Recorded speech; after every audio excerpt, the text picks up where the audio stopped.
исповедую, как Ты Всевышний Христос, Сын Бога Живаго, пришедший в мир грешный, спасти от них же первый есть им аз.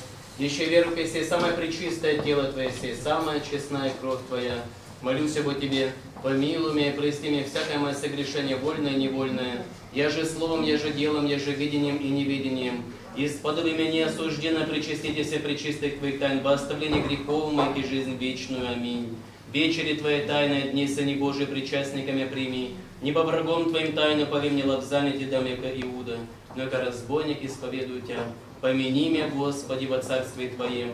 Да не в суд ли во осуждение будь мне причащение пречистых Твоих таинств, Господи, новое исцеление души и тела. Аминь. Внимание! К причастию подходят те, кто исповедовался в воскресное богослужение, Великий Четверг, кто готовился к этому таинству, кто накануне исповедовался. Все остальные присутствуют на богослужении.